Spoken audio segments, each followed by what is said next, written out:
जळगाव उन्नती न्यूज, तुमच्या हक्काचा आवाज. आमच्या चॅनलला सबस्क्राईब करा आणि अशाच ताज्या व विश्वसनीय बातम्यांसाठी बेल आयकॉन दाबा. तुमच्या विश्वासावरच उभे राहतो जळगाव उन्नती न्यूज. अमेरिकेत झाड कापण्यासाठी 4 लाख रुपये खर्च. भारताने काय शिकायला हवे? आज आपण एका अशा विषयावर बोलणार आहोत जो ऐकून तुम्हाला आश्चर्य वाटेल, पण त्यातून आपल्याला खूप काही शिकण्यासारखे आहे.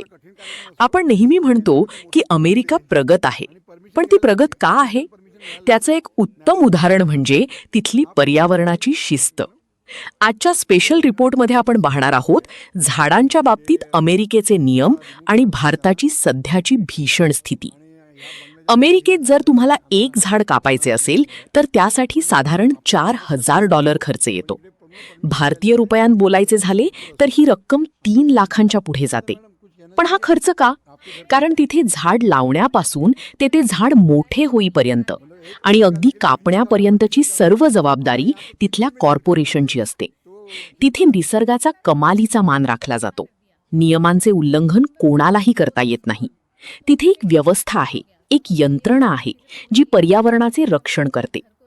आता याच्या अगदी उलट चित्र आपल्या भारतात दिसते.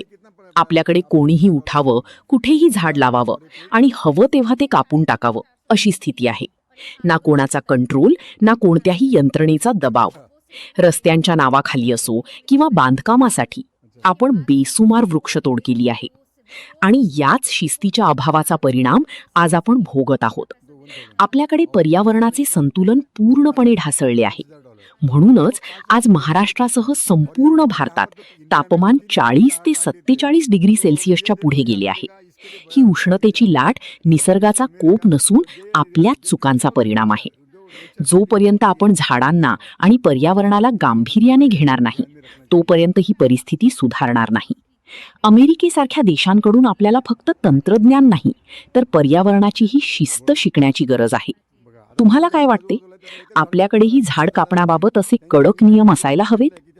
मित्रहो, अमेरिका का पुढे आहेत याचं उदाहरण तुम्हाला इथे दिसेल. एक झाड कापायचे असेल तर $4,000 खर्च येतो. इथे झाड लावण्यापासून झाड कापेपर्यंत सगळी व्यवस्था कॉर्पोरेशनची असते आणि निसर्गाचा तेवढा मान राखला जातो.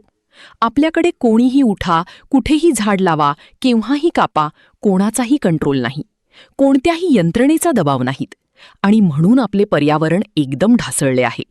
आणि त्याचा परिणाम म्हणून आपल्याकडे टेम्परेचर 40-42 डिग्री सेल्सिअसपर्यंत गेले आहे.